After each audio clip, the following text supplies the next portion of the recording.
Heel fijn dat jullie allemaal naar Scheltema hebben willen komen. Voor onze hele bijzondere gast Maggie Doyne. Ik ga haar wat vragen stellen. Ik vroeg me af of jullie dat ook zouden willen doen eigenlijk. Want daarvoor zijn jullie denk ik ook gekomen om jullie ideeën en gevoelens met elkaar te laten zien.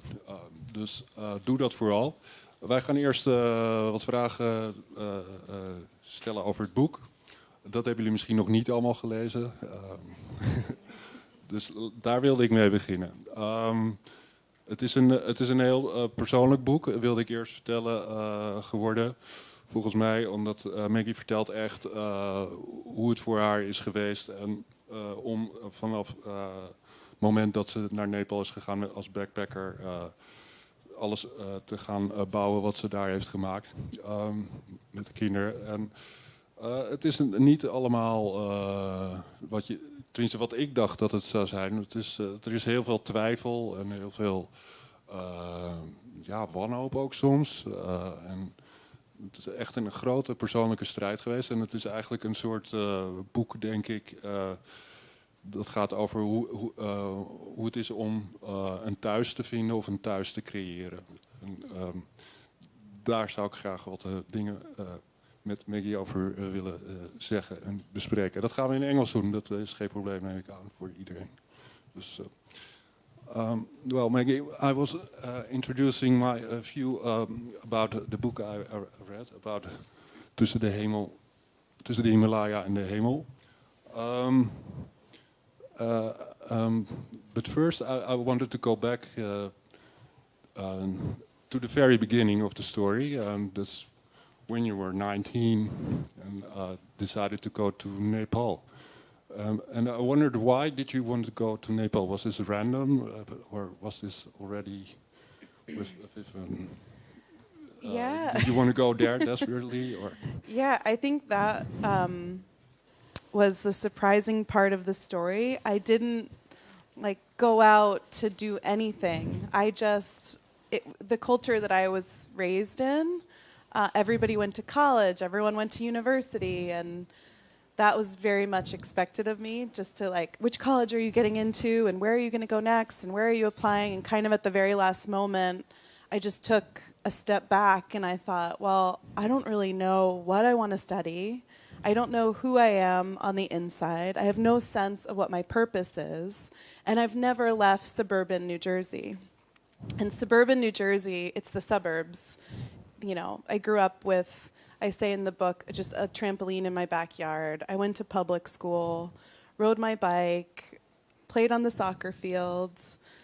I had never left that environment. And so I thought, okay, well, maybe traveling, maybe some adventure will help me find what this next part of my path will be, because I didn't feel like I was going to find it within the four walls of a classroom at that time. But I didn't at all put a finger on a map and say, I'm going to go to Nepal, or I want to work with children. There was none of that. In fact, the first semester, I got my belly button pierced. I was surfing. I was to get you back into that mindset, it was just about adventure and fun and joy and reflection on my life and what I wanted to do next. And then for the second semester, I ended up in northeastern India. And that's kind of what started to put Nepal on the map for me, because I was working with a lot of Nepali people and very entrenched in what was happening across the border. And we were meeting families and meeting people, and I was making friends. And my first trip to Nepal was just with my friend, Sunita, to go and try to find her village and where she came from. So that was the beginning of that. And that, again, was just an adventure. It was just my friend saying, oh, do you want to come? I left Nepal when I was 8. She was headed off to university. Unlike me, she knew exactly what she wanted to do with her life. She wanted to become a doctor and this and that. But she didn't know where she came from. So we go to her village to try to find her place and answer her questions about her identity and where she'd fled and where her family was. And that was the beginning of my story with Nepal. And when you look back at who you were at that time, do you understand that you decided to stay in time? No. Like, if I look back on who I was, and who I am now, I'm still the same, a lot of the same person. But I say in the book, like, I was the last person that you would have expected to stay. Like, I was afraid of, I loved my family. I loved my education. I loved where I came from. That was all I knew. And I wasn't one to do this kind of thing. It was very unexpected. In fact, I was the kid that had college written on her forehead. So this was a very unexpected twist and turn that happened slowly and gradually, and it became a learning journey. And is this all by meeting the people in Nepal that changed the whole story of your life? I think so. I think it's a story about the people. I think it's a story about children. I think it's a story about human connection. I think about the riverbed a lot. What a moment can do, what a moment of locking eyes with a child, what a smile can do. Can you explain it to the people, what this riverbed moment is? Yeah, so I was walking across a dry riverbed in Nepal, and there were children breaking rocks. And at that point, I'd seen and kind of taken in a lot of the stories of children and what they were up against, especially being at the intercepting side of things in India. But there was something about walking across the riverbed and looking up and hearing a clanging of children taking a mallet and breaking rocks all day, every day, that just stopped me. And it was just a moment of shame, a moment of like deep sadness. I think I was shell-shocked. I had a lot of questions, like, why are children breaking rocks? They were 3 years old, they were 5 years old, they were 6. And it was a chance to look at a child in the eyes and see our greatest failure and our unending promise in the future.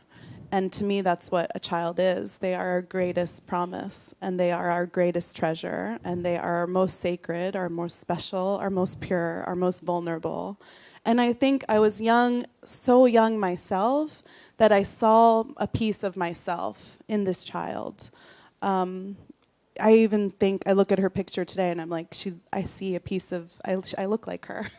Except I was born in suburban New Jersey with the trampoline in my backyard and the chance to go to school and having people believe in me. And every opportunity, I was born with the right skin color, in the right place, to the right family, with the right chances in life. And she wasn't. And she was on a path that was very different from my own. And so I wanted to help, and but I knew I didn't know the answers. I didn't know what help looked like. And I knew that I wasn't the person exactly to bring help.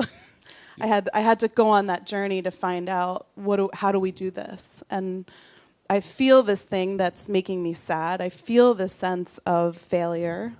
I feel this sense of something's not right in the world, but I don't know how to change it. And I think that's the beginning of the book, and that's the journey, and the question that I have at the beginning, and the question that I have at the end. Yeah, and I wondered while reading the book if you actually would describe yourself as an optimistic person or as a pessimist. I think I'm incredibly optimistic, and I think that's how I'm still standing and sitting here. Because if you read this book, oh my gosh, when I was going back to write it, I was going through journals and story after story and through files and things that I'd written. And thank goodness I kept diaries my whole life from the time I was 16 or 17. And going back in time felt like holding my own hand and reliving that life through a different lens, through an older, wiser, more mature self who's been through it all. But it was like going back in time and holding the 17-year-old, the 18-year-old's hand. And in that process of writing, I realized, oh my gosh, I've been through so much. And I saw so much. And I experienced so much loss and so much suffering and so much death and so much failure. And I'm still here. And so it was very healing to write the story and realize I'm still here. I still believe in love. I still have hope. I still think that in my lifetime and our lifetime, it's possible to create a world where our children are cared for and nurtured by their communities, for their communities. And I get to write a book about it now and hopefully pass the baton on to other people to carry this with me. You mentioned shame, but there is also a feeling of guilt. There is desperation, all these hardship, these strong emotions. Yeah. I didn't want to write the book, actually. I really didn't want to write the book. I was like, this is not the time. This is not the place. There are so many difficult topics to take on. How am I going to put justice to the story? How am I going to bring the characters to life? How am I going to express Nepal? How am I going to express my own little town in New Jersey where I come from? How am I going to share these things that are so incredibly personal and vulnerable? And a lot of hard topics during a time of so much reckoning in the world. And I almost threw it away 100 times. And then at some point I told myself, like, if it's so hard and it's such a challenge, it means you need to do it. And what got me through writing it each day and through the pain and through the trauma and through my own healing was knowing that I could pass it on to my children. And I had this like visual of myself handing it over to them and then a release of what I'd been carrying. Yeah. What also stuck me in the book, this is that you were for a long time living between two worlds emotionally. When did that end? When did you feel at home in Nepal? When did you realize you had a new family? I think to this day, that question hasn't been answered. In the book, I say on one of my returns to Nepal, I had a biological daughter, and I met my husband, and I returned to Nepal, and I say, this is home, but I'm also a guest here. And I think it's a deep sort of ending and beginning to the book, because it was always home, but I was always a guest, right? And I used to think that I had to choose where home is and what home means. And I've realized, I think, in juggling all of these worlds, and on top of all this, I married a Canadian guy. And then, like, my heart's in Amsterdam now. I met Florisha. I'm like, this feels like home when I see all of you. And so home is a feeling.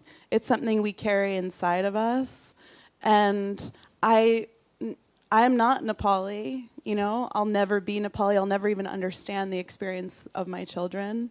And I'm also not fully suburban New Jersey with the ponytail playing soccer anymore, and that's okay. And I think I've learned to embrace all of those parts of myself and put words to it.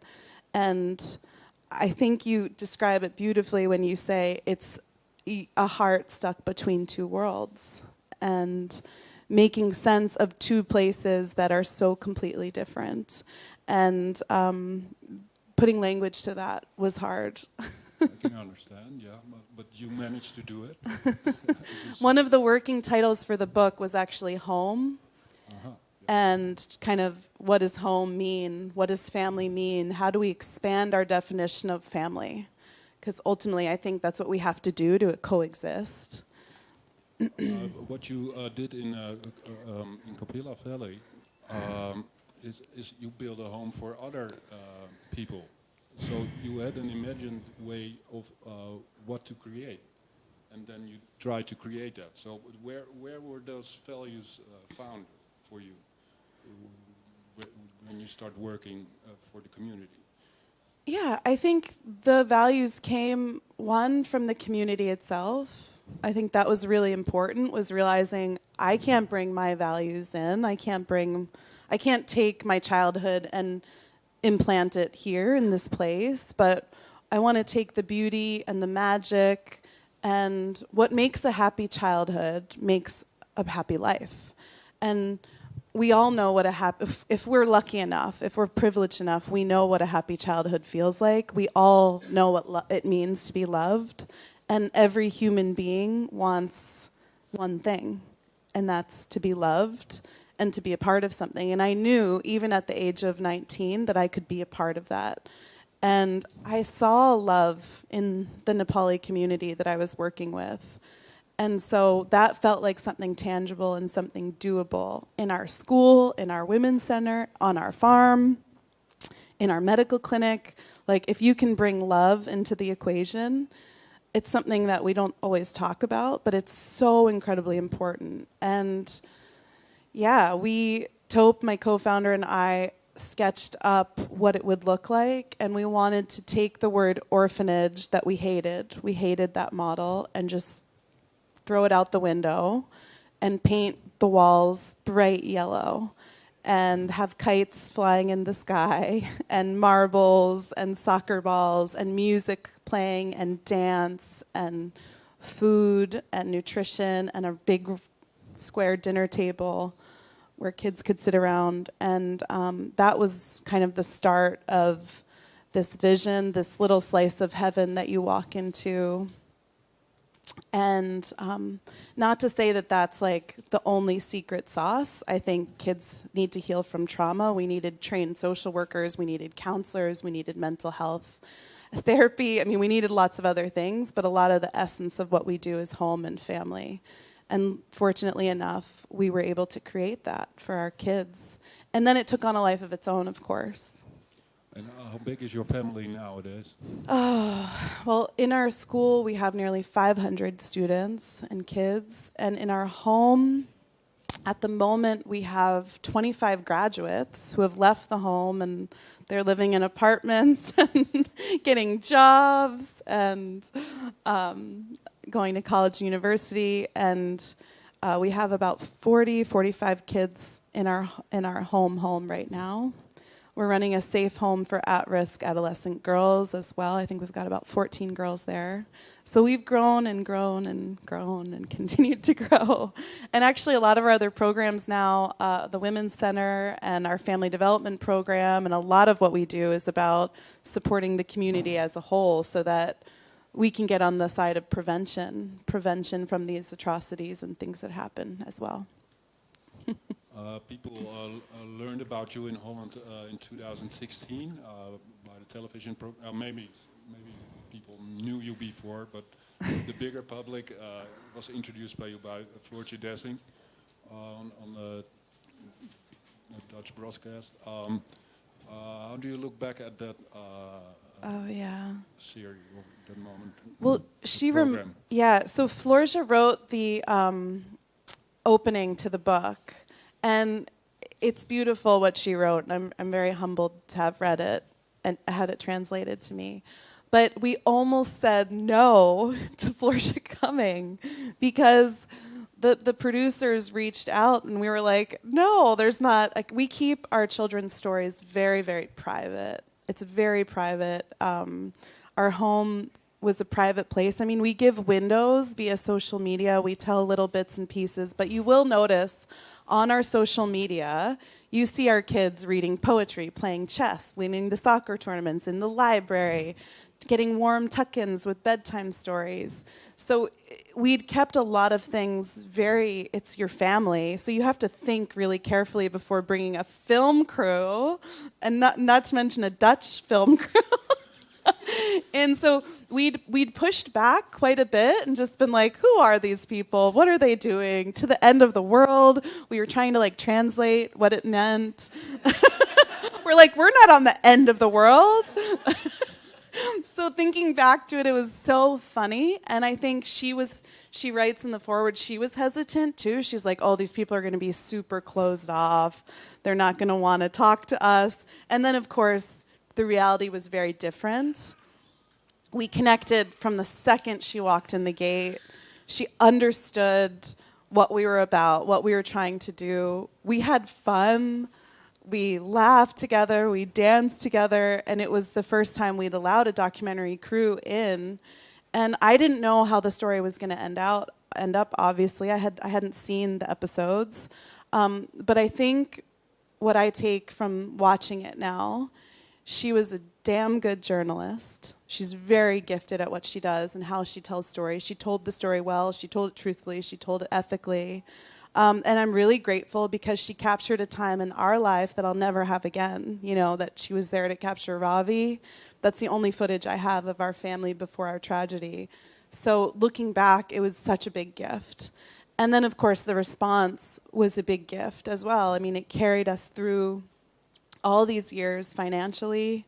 It's opened up so many doors to the organization, so many partnerships, so many collaborations. Now I get to come here, which I cannot complain about being coming here. It's brought the book in Dutch, and 2 of my children have come here for college.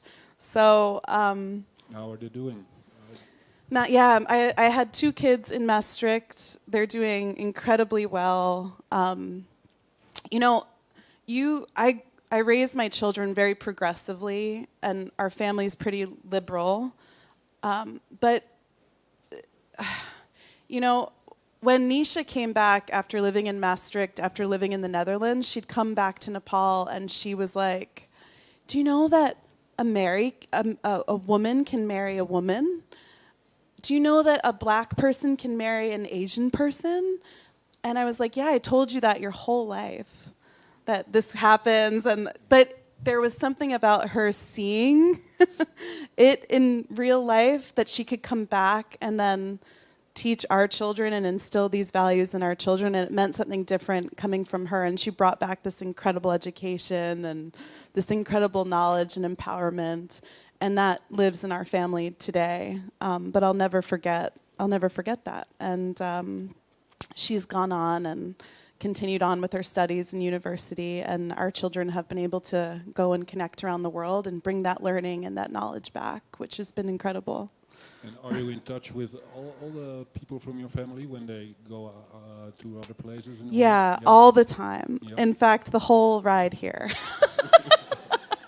In fact, I see my phone and there's probably something on there now. Yeah, all the time. I've been telling other mothers this, but the age of parenting, 18, 19, 20, 21, 22 is just as hard as the age of parenting a baby. It's just a different kind of hard. It's figuring out real life problems and relationships and lease agreements and resumes and job interviews. So I'm in that stage of parenting, which I'm also learning a lot about as I go, and it's not easy. Yeah, it's been fun though. Really fun watching them all out in the world. I'm getting to meet boyfriends and girlfriends, and I get texts, "Call me right away." And I'm like, did something horrible happen or is it something good? I have no idea. But I continue to parent and co-parent with my Nepali team through it all, and continue to lead and educate, and we learn as we go, right? And can you describe what is a normal day or an average day in Kampila? How does it go? So it was really hard to write the book, but one of the questions I wanted to answer in the book was that, what is the average day? What is it like? And no one will notice this except for me, because I wrote it. You won't notice it at all. But the prologue is called Sunrise, and it's a typical morning at Kopila. And the epilogue, the last part of the book, the closing of the book, is called Satsang, and it's the night, and it's bedtime, and it's the close of the day. And every single day at Kopila, we end the day in circle. Satsang is a circle. You sit around, you share as a family, you talk, you sing songs, maybe you celebrate a birthday or a holiday. And so the whole book, the beginning and the end, is meant to feel like a day in the life. And the morning scene, my children read the morning scene, and they were like, "How did you write that? Like, that's exactly like a morning at Kopila, every character." And I said, "Oh, I wrote it like while you were, I wrote that scene while the morning at Kopila was happening." And you hear the grounding of the ginger, making Nepali tea, which is how we all wake up every morning. We make a big steaming pot of chai tea that is delicious. and then the chaos of putting school uniforms on, and someone lost their uniform, and someone can't find their shoe, and then we're walking to school, and you hear the squawking of the chickens and the rooster, and it is truly a typical day. And then the days are so different that each kind of chapter plays out different scenes of what might happen, and bringing the characters to life and bringing out what my day job is. My husband was one of the first people to read the book, and I was super private about it. I didn't tell anyone. I wanted to keep it really personal. And he read it, and he was like, you're missing like a little something here, which is that a lot of your life is fundraising and sitting at the computer and writing grant applications. So I had to go back and like address that as well. Like, it's running an organization, and without finances, you can't take care of kids. So I had feedback from people, and they were like, oh, you're missing this part, or you're missing that, or so yeah, there's a lot in there. Maybe you like to read something for us. Sure. Yeah. Yeah. I have to read in English. Is that okay? Okay. I would read the Dutch version, but I would be very offensive and would not do a very good job. So, oh my gosh, I'm trying to think what to read for this crowd. Okay, I think I know what I'm going to do. I'm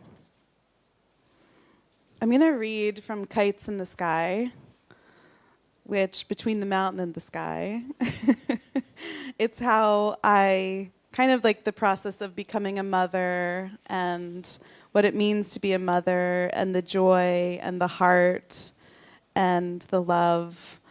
And I wanted to capture this scene in the book because there's something so powerful about watching a child fly their kites and smiling. And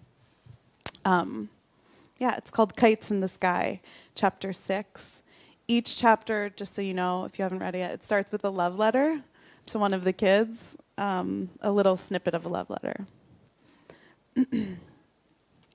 Dear Asmita, I love when you're silly. I love when you keel over laughing and have to gasp for breath. I hope I get to watch you laugh like that forever. Rato, red. Nilo, blue. Sato, white. Pahelo, yellow. Sabita plops onto my lap and stabs a fat toddler finger toward the sky. She's barely 4, but she's got the voice of a 6-year-old lounge singer, throaty and full of warmth. I could listen to it all day long. Her sweet and sour kid smells drift into me, and together in a mother-daughter heap, we watch the Technicolor kites slicing and swooping above us.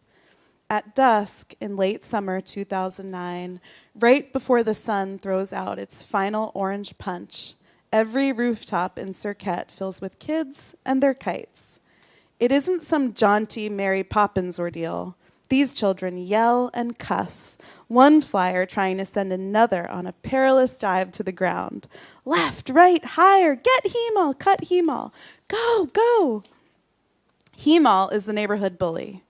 I can't help but root against him. He steals soccer balls and pushes kids off bikes. The boys' voices crack as they watch Bukta, who might be the best 7-year-old kite flyer on earth, send their nemesis straight to the dirt. Look, Maggie Mom, did you see mine?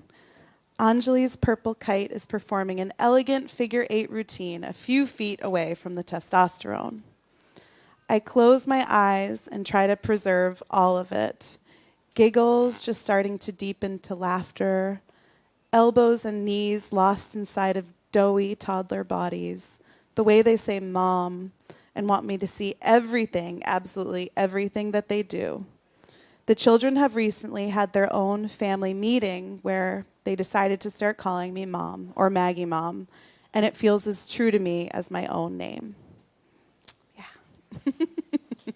It's a little piece. Yeah. It's a good one. Yeah, it was. Yeah.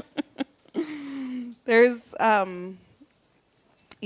lot of pieces of the story, a lot of joy. I wanted it to feel there's a lot of darkness in the book, a lot of hopelessness, but I also wanted the reader to feel the light and the fun. Because when you come to Nepal, it's a place of a lot of laughter, a lot of joy. We're always teasing each other. There's so much humor. And when you walk through the gates, you don't know about the suffering and the human loss and the resilience that it took to get there. So I tried to sprinkle just the essence of the lightheartedness, I guess. I didn't want it to read like a funeral. I didn't want it to read like...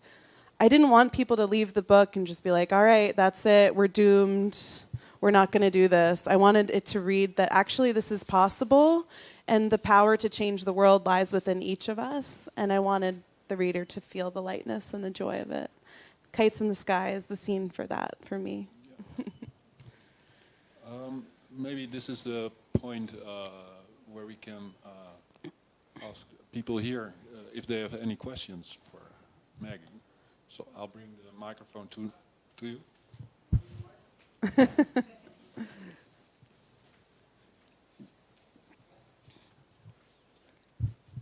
Hi. Hi. I have a two-part question. Sure. So, what made you decide to choose this title? And what would you like the people who read your book to take away from it? Oh, thank you. The title Between the Mountain and the Sky, I think you can take it quite literally. Our home and Nepal, it's literally between the mountain and the sky. You look up and you see blue sky and you see the backdrop of the mountains and the rice paddies. I wanted it to feel hopeful. I wanted it to feel coming of age. There's this one scene in the book where I'm trekking, kind of going up into the mountains and reflecting back on my life. And I write a little bit of a love letter to Nepal. And it's talking about how the mountain has held me over the years and the sky as well. The word and the phrase between the mountain and the sky actually appears 2 times in the book. One is in my wedding scene, where we're lighting like those lanterns and there's just love and dancing and music, and I got married. I mean, whoever thought that that would happen in a million years? And yeah, kind of looking off and casting a wish into the mountain and the sky. The Dutch translation, I believe, is even more sort of ethereal. It's between the Himalaya and the heavens. So I think it leaves more room for the wonder of life and what exists here on earth between the heavens and the mountains. I love the title. I think it's artistic and creative and leaves room for all of it. And why did I write the book? Was that the last part? Or what do I want the reader?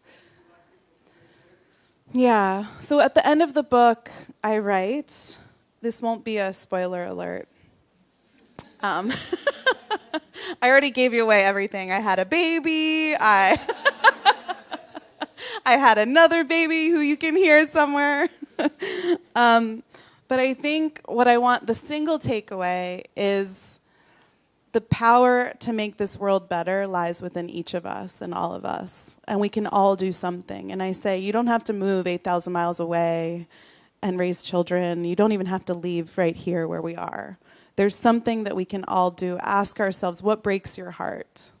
And then, what is it that breaks your heart? There's something that breaks your heart. And then what can we do to slowly and little come together as a human family and heal this planet and take care of each other and find a way to exist together? And I really believe in the small acts of kindness, the small acts of love, that first step of action and belief in, I say, with love, the world can change in the blink of an eye.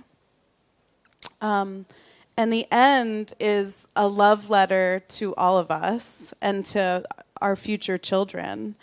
And I say, I dream of a world that cares for its weak, its sick, its handicapped, its widowed, its orphaned, its vulnerable, and a world where love rules, love of all kinds. So it's a call to action, I think, for love and how we can come together. So I hope that people feel hope and and possibility for something better. Yeah. Nog meer vragen? Ja. Hi. Hello. I was wondering because first when you started, you were like everything was like small, and now everything like you have a big school and almost 500 children. And how do you find the right people around you to help you with that? Because sometimes maybe you find people and they act like they have good intentions. Yeah, thank you. But then you find out, okay, it's not really a good person to have around. So Yeah. Well, first, so you all know Taupe, my co-founder, who he was an amazing character in the book. He's my co-founder. He's my right hand. I think our initial team was the right team. And in fact, we've had the same exact core team since 16 years ago. And a common thread amongst our team, especially the initial team, not highly educated, not no PhDs, but everyone was either an orphan themselves or had the experience of being on the other side of poverty and vulnerability. And then that was our core and our heart and our center. And then when we looked to grow and expand our team, we looked for that same sense of heart-centeredness, love of children, belief in what we do. We always hire women. We hire mothers. My personal knowing and belief that I've learned is that mothers will heal this planet. If mothers were ruling the world, we wouldn't be, throwing bombs on each other. So we really focused on women, on mothers. I would always ask, who are the people that I want my children to look to and admire and respect? To say we hired every person perfectly, no, we've made our mistakes, but we always looked for alignment with a vision and mission. And our vision is a world where children are safe and educated and loved. So the first question I always ask is, do they love children? And then we do background checks. We do, we have there's the scientific part of it as well, where we look for experience, we look for empowerment, we look for the knowledge. And now, our country director, actually, who's my Nepali counterpart, has his PhD in organizational leadership and change and community development. But you grow and you discern and you build your dream team. and I think you also learn from your mistakes. So when you think you are hard on yourself, oh, I made that mistake, how could I do that? But then you think, oh, I'm not going to make that mistake again. So Yeah. that's also Yeah. maybe a good thing. The good thing about going into this journey with babysitting money, with just my babysitting dollars, was that we started really small. Like my co-founder, Taupe, he lost his dad when he was 1, he lost his older sister when he was 7, he lost his mom when he was 8. He survived his childhood living on pumpkin and clay from the side of the mountain. And he always tells me, Maggie, don't forget the value of 10 rupees. So you don't go in with this huge theme, like this huge $10 million plan and scheme. You go in really small and you plant a seed, and what grows from a seed? A bud, a flower, a beautiful world. So we really believe in, it's like creating a garden patch and tending to your garden patch. And how does a child is a bud, a child is a flower and a seed. They need to thrive and grow with the community around them. So all of our programs integrated together address how a community thrives and grows, recovers from civil war. And Taupe and I thought, if we can do this in a rural, Himalayan, mountainous region, landlocked, with natural disasters, political instability, coming out of war, high child and infant and maternal mortality rates, so many challenges, the most food deficit region of the world, you get the point. If we can do this here, maybe it can be done anywhere. And so as we grow, slowly, organically, sustainably, we look to spread our model and that message throughout the world, but we never forget the power of 10 rupees. He grew up without 10 rupees in his pocket, and he always tells our kids that.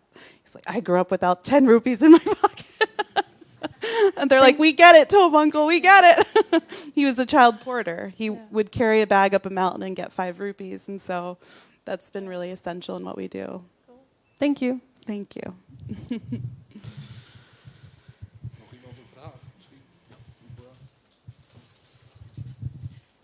So I mean, if I can say first, I think you are so inspirational. Oh, and thank you. I am humbled by what you have been able to accomplish. Thank you.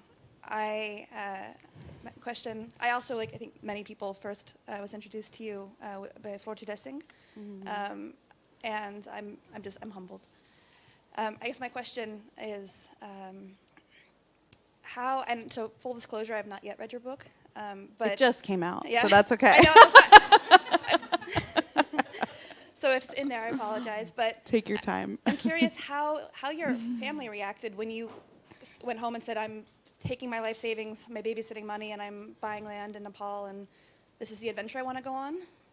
And then after that, how in the last 16 years, just your relationships with your friends and family from home have changed since then? Yeah, good question. I think in the beginning, it was really hard.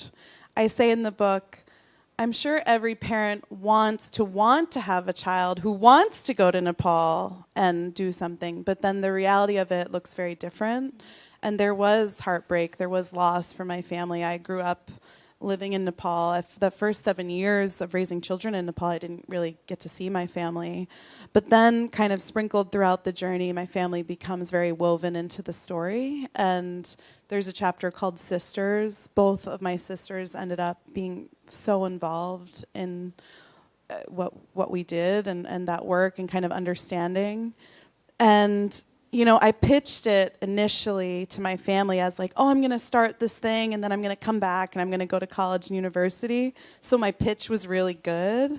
And then I was like, oh, I'm going to do this thing. Because we started on the riverbed, putting riverbed kids into school, right? And then we realized like, oh, there's this tier of children we can't reach, we can't have access to. And in getting to know the people, there was this other layer and that kind of became the home. So year after year, I was like, oh, I'll do one more year. And finally, I think my mom and dad were like, okay, stop calling it a gap year. It's like, it is what it is. It's a life, and you've chosen this, and we've found a way to integrate it all. But again, back to like what you were asking, it wasn't this drastic decision of like, I'm going to throw away all of my worldly possessions and take a vow and live in poverty with it wasn't with the children, and it wasn't ever that extreme. It was like, okay, I'm going to take this next step, and now I'll take this next step, and now I'll take this next step. And all of those steps made sense and came together to create what we have now. And I've never been one of like extremes if you know what I mean. But I do have this extreme story now. So I don't know. It was just like little thing. But my family's wonderful, absolutely wonderful, and have embraced what we do 100%. And all of our families, Tope's family, we're all, this is our life now. Yeah, incredible. And maybe if I can have one last question. Sure. I'm just curious. So I'm also from the U.S. originally, but I've lived now in the Netherlands for 16 years. But I'm curious how you mentioned about home is where you are, right?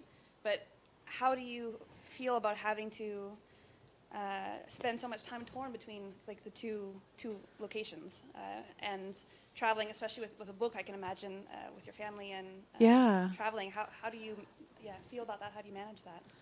Yeah, I released the book actually in my hometown, and I was in a room like surrounded by my hometown, the kids that I babysat for and their families, and I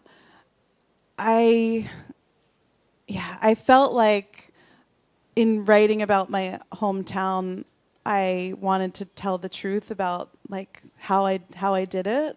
And people always ask, like, I don't get it. How do you go from Nepal to here to there?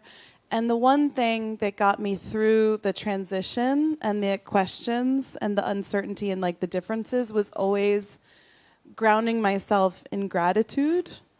Like, gratitude really worked. So instead of getting really self-righteous or judging a place or its people, I just tried to be like, oh, I'm really grateful for where I am. I'm really grateful for where I grew up with safety and security.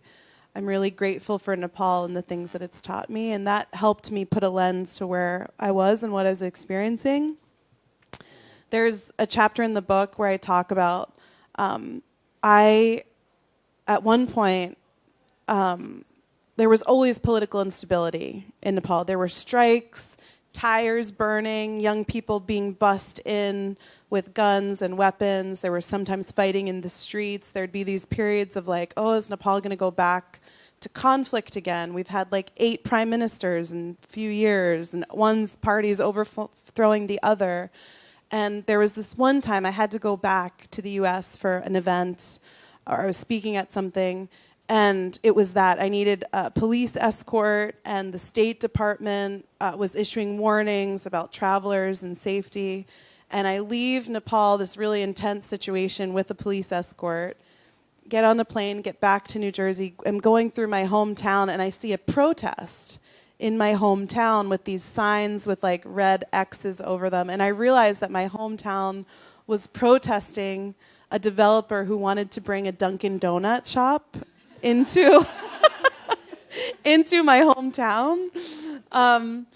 And I write, like, part of me wants to just go get a bagel and a donut, and the other part of me wants to scream, like, do you know what's happening in Nepal?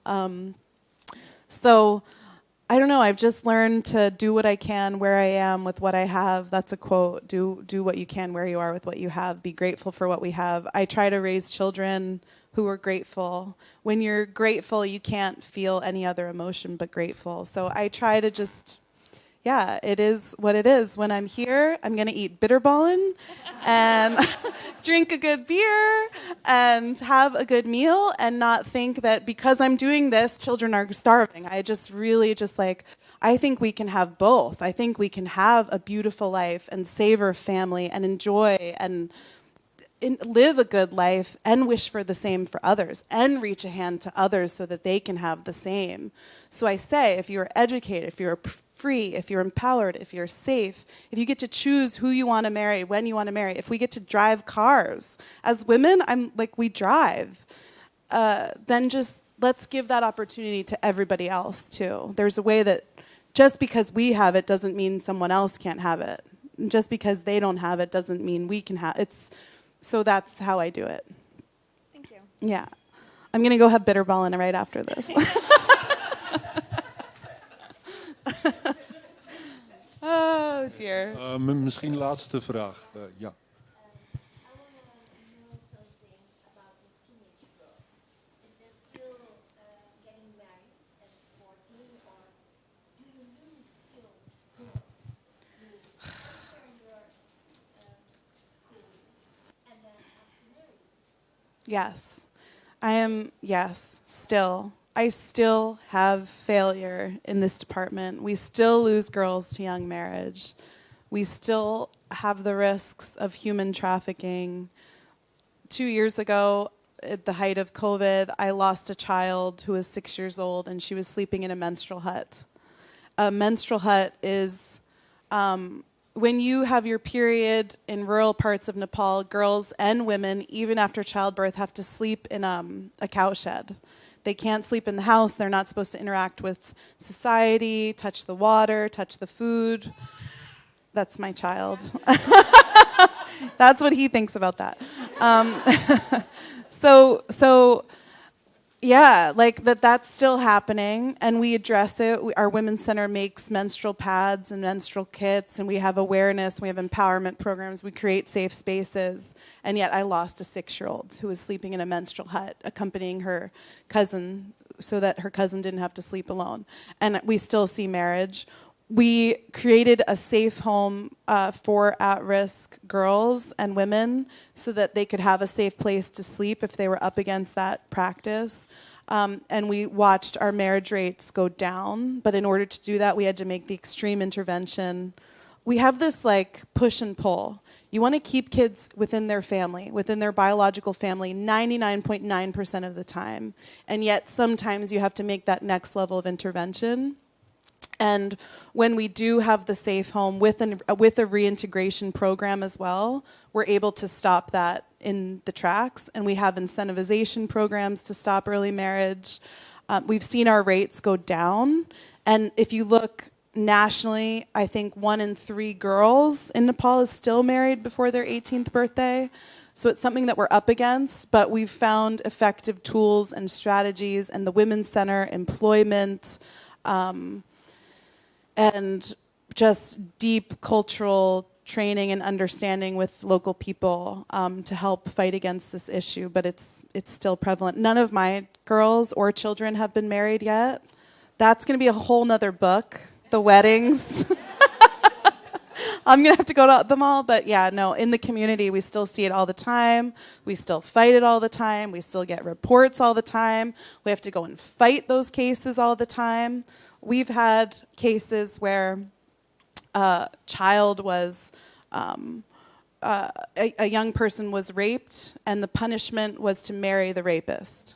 So we're still up against these issues to this day. I still wake up, I still read incident reports, and I think, how is this still happening? How are we not doing enough? Where are we running short? And it's terrible, but we're also making advances and change at the same time. So it's just one child at a time. Yeah. Yeah, because I was thinking it could be conflicting for the girl self too, because then you learn how she can raise herself, educate herself, is still living in her family setting. Yeah. Then Yeah. how's your family? It's working with the family, in the family, with the culture, and ultimately the community and the culture has to decide for themselves. It's not about me deciding. And there's a scene in the book where it's called Boxy, and I get rocks thrown at me and I get my clothes ripped off. And it's because I try to intervene on an early marriage. One of my all-star students was married off at the age of 15, and I tried to intervene, and I couldn't. And when I tried to intervene, I was told, this is our culture, why are you getting involved? You're a witch. Boxy means witch. And that was a huge part in the book and in my own realization that, one, we're using the culture, like even, kids are hit in the classroom. It's our culture. So we had to really address that strategically and with a lot of tact. And what I realized, and why I wrote so openly and honestly about it, is that you can't make those decisions for people. The women and the girls themselves have to make those decisions, and then we work to enhance and protect what they want. And me just going in and saying, this is wrong, and throwing my fist in the air was going to do nothing. So we kind of take a few steps back after that chapter, and after the community kind of starts to turn and take a different route. And that's a story that nobody knows. Nobody knows that I was almost killed because of intervening in a child marriage. We were like just pushing enough that people were accepting, and then all of a sudden you start putting your nose in places that they think you don't belong, and that's when things started to change, and we had to go another layer. Yeah. It's so hard. Very complex, very complicated. Yeah, so there's a lot of work to do still. Mm-hmm. Yeah. So much work. So much work. I was thinking about a good end.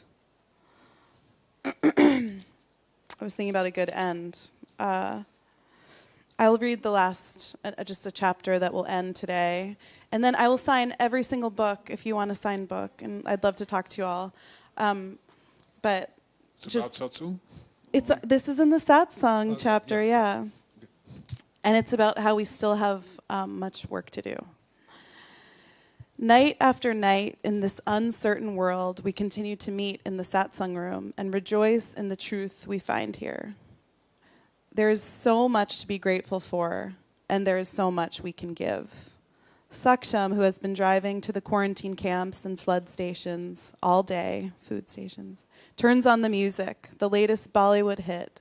Pabitra stands up first, Maya shoots up right after, and one by one we all follow and begin to dance. We move best when we move together. We are one human family. There isn't another second to waste. Yeah, that's the end of the book.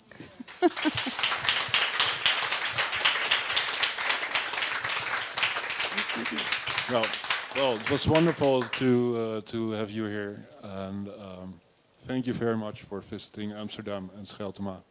And I hope you enjoy time with the public while signing the book. Thank you for my interview, and thank you for hosting in this beautiful bookstore. It's an honor. What a bookstore to be in.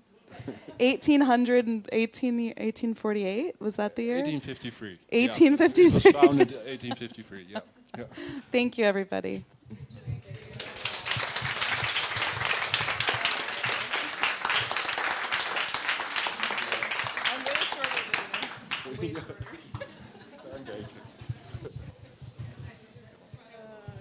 Dankjewel. Dankjewel.